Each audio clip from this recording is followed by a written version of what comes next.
to the next session on finite element analysis. In this session, we are going to discuss about the steps involved in ANSYS analysis. We have already seen the steps involved in FEA solution, that is what you do numerically. Today we will see that when we are solving the same problem using ANSYS software, then what kind of steps are followed. Now this is not only about ANSYS, it could be any other software, they also follow the same steps. ANSYS is a widely used software suite for finite element analysis, computational fluid dynamics, that is CFD, and other engineering simulations. The solution process in ANSYS typically involves several key steps. Here is a general outline of the steps involved in an ANSYS simulation. The first step is preprocessing. Now this will involve few sub-steps. The first step in that is geometry definition. Import or create the 3D geometry of the structure or system to be analyzed. So you need to either create the geometry in Design Modeler or SpaceFlame, or you can create it in some other software like SolidWorks, Creo, and you can import it into ANSYS and then solve for it. This next step in that is mesh generation. Create a mesh that discretizes the geometry into finite elements. Specify element types, mesh density, and other meshing parameters. So the next step after creating a geometry is creation of meshes, where you add the nodes and elements into the geometry. You divide the geometry into finite number of elements, which means you know how many number of nodes and elements are going to be formed, and that is why the name of the subject itself is finite element analysis, because you know you have divided your geometry into how many number of elements, which is finite, it means known. You will also be defining the element type. For example, you can have 1D, 2D or 3D element. You can have a tetrahedron type of mesh, or you can have a triangular mesh or a quadrilateral mesh. So all these things you can define. You can define the mesh density. That is, you can define whether you want coarse mesh, medium type of mesh, or fine mesh. These are the types of meshing which was available in the previous version of ANSYS. In the current version of ANSYS, that is R2023, you will find that only element size can be given. So you should give element size based on your computational properties. If you have a very good processor, you can go for very fine meshes. That is, you can give very small element size like 0.001 or 0.0001, something of that sort, means very small meshing. But if your processor is not that good, you can go for a coarse type of mesh, as we say. That is, you can give say 1 mm or 2 mm or something of that sort, which is going to make a bigger size of your element. And there are other meshing parameters which you can give. For example, you can give inflation, or you can give face meshing on a particular face. You can give it on a body. So all these things are also there in meshing. You can just go through the video of meshing that I have created. You will understand what are the various options available in meshing. The third step is material assignment. So once you have already created the geometry, you have given a meshing to it. Now you need to apply the material to that body. So suppose if you are using steel as the material, and you need to assign material properties to the geometry, such as Young's modulus, Poisson's ratio, density. So all these things you need to allocate to the body. The next step in preprocessing is boundary conditions. You need to define the constraints and loads applied to the system. Suppose if you have a beam which is fixed at one end, and on the other end you are applying a tensile load, and specify fixed supports, rollers, forces, thermal conditions, etc. So now the beam is fixed on one end, so fixed support is the constraint that you give. So that is what we say by constraints and load. Or suppose if you are adding a roller on a particular sliding window that you want to analyze, so your roller is going to give a constraint to the sliding window. It cannot move along the y-axis, but it can move along the x-axis. Suppose if you are analyzing a thermal aspect of a beam, then you need to give thermal conditions. Say one end of the beam is at a particular higher temperature and the other end is exposed to the ambience, and you want to see what would be the heat transfer over the entire beam. So accordingly, you need to give boundary conditions. Giving boundary conditions to a problem in ANSYS is the most important thing, because if you give wrong boundary conditions or you choose a wrong face or edge on which you want to give the boundary condition, then the analysis is going to be of no use, because you are going to get wrong results. The next one is initial conditions. Set any initial conditions required for transient analysis. If you go for time-bound analysis, which is nothing but your transient analysis, which could be of thermal or structural or vibrational type, you need to set certain initial conditions. For example, the initial temperature over the body is say 20 degrees Celsius, and then you are analyzing the body. So setting an initial value is important for transient analysis. But for steady state analysis or static analysis, there is nothing as such which is initial condition. The next step is our solver settings. Choose appropriate solver settings for the specific type of analysis, example static, dynamic, thermal, etc.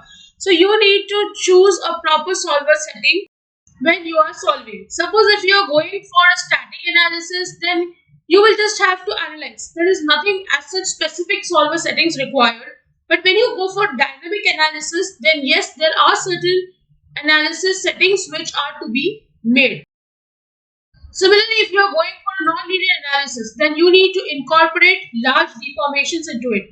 So in that case also, you will have to make some changes in the solver settings. So all these things you will understand once you go through the ANSYS videos. You will find a better understanding of these steps. So after preprocessing comes the next step of solution. The first step in that is solver execution. Run the solver to numerically solve the system of equations governing the physics of the problem. ANSYS uses iterative solvers to converge to a solution. So what happens in ANSYS is there is an iterative method of solving, which means you are going to go for a particular number of times of solution. You don't give a particular solution. You're going to solve it for a few number of times and then you get a solution. And converging to a solution means you will try to iterate till the time you don't come closer to the exact solution. Say by using numerical method, you have got the value of deformation as 2 mm, and by using the software, you get the answer as 1.5 or 1.2. So you need to iterate such that you come closer to that solution, such that your solution is more correct. Convergence monitoring. Monitor convergence during the solution process to ensure stability and accuracy. Adjust settings if convergence issues arise. So you need to understand how many number of iterations the software has to go through to come to the solution. Sometimes it could be only 50, sometimes it could be 100, sometimes it could be 500, sometimes it could be 1000. So the number is going to vary based on the complexity of your geometry and your problem. So you need to be careful during the entire process and you need to monitor the convergence. When you go for CFD analysis and all, you have this part of convergence which is very important, because you want to know whether you are getting a proper solution. So at that time, maintaining a proper analysis is very important and you need to monitor at every stage. After solution comes post-processing. So once I have already obtained the solution, now what? So after that, we will first go for results visualization. View and interpret the results using graphical representation. So once you have already created the solution, and once you click on the solution option, for example, if I want to see the displacement, you click on it, you get a graphical representation of various colors. And then what you need to do is you need to interpret the results that you have obtained. Plot contours, deformations, stresses, temperatures and other relevant quantities. So any quantity that you have, you just need to interpret what you have got. Data extraction. Extract numerical data from the results such as maximum stress, displacements, temperatures, etc. So after this, what you need to do is you need to extract the data that you have got by saving the results that you have obtained. We can also note it down manually, And in certain cases, when you go for transient analysis and all, and you get some graph, what you can do is you can just right click and save the entire table of maximum stress or minimum stress, maximum deformation, or some temperature. So you can just save them. That's another way of extracting the data from the solution. Next is report generation. So there is an option over there. When you click on report generation, you can get the entire report of all the steps. So generate reports documenting the simulation setup, results and conclusions. Everything is included. You can just take a print of it and you can have your entire data documented easily. There is one last step, that is of animation, if applicable. Create animations to visualize the dynamic behavior of the system over time. So once you click on the animation option, what happens is the entire body starts moving and it shows you a motion. Okay, I'll show you one example. So on the screen now you can see here, this is a modal analysis. As you can see to the left, on where my cursor is pointing, it is showing you the modal analysis of a leaf spring, and you can clearly see how the motion is happening. So to the left over here, you can see these are the various values of deformation. You can read. It is giving total deformation. It is giving you the frequency, and unit of this deformation is in mm. So all these values are given in mm. The colors over here are going to indicate the maximum and minimum value. So with the reference to color also, you can know where it is max and min on the body. And once you animate, this is the result which I have already got from an analysis. This is not the software as such. So you can just go through the videos of the actual analysis and you will figure out how I have got this video out from the software. So you can actually save the animation also for viewing later on, like I'm doing right now. So you can just click on play and you can just see how this kind of a motion is going to happen on the leaf spring.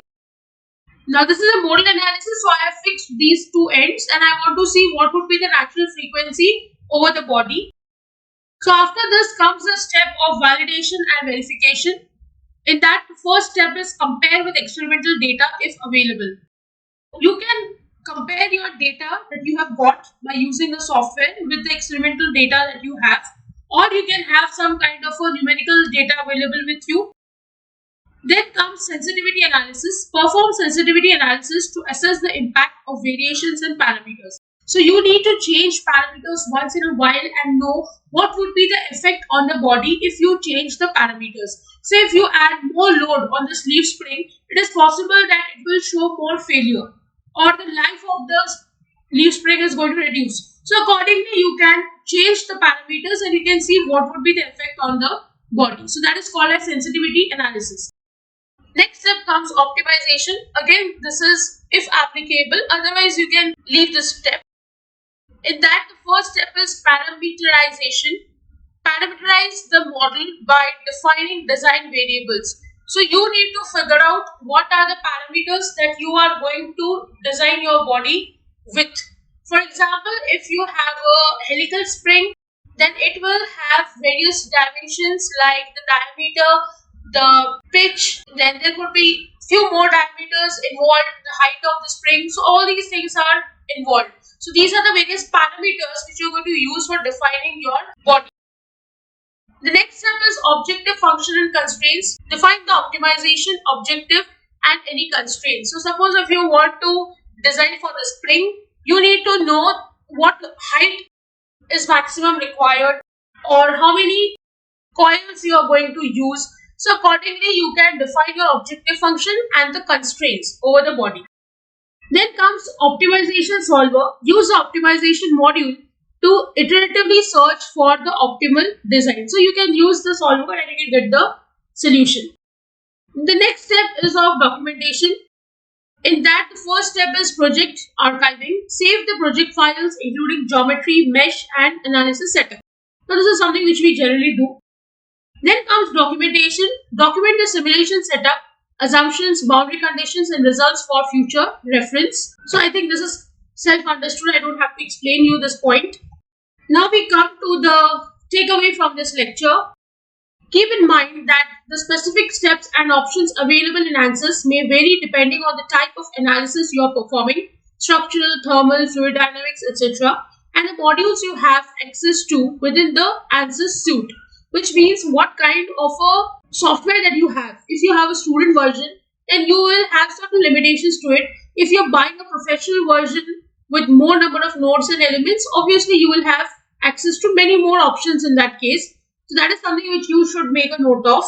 The above steps provide a general framework for the simulation process in ANSYS. So this is something which is generally available. Whether you go for a student version or you can go for a professional version, you will have all these steps. It is just that suppose if you're going for a student version, then you may have a limitation to the number of nodes and elements that you can form. So the meshing will be a bit constrained. You cannot have a very good meshing. If you go for a professional version, the one which you have purchased, then you will have more number of nodes and elements to analyze and get better results.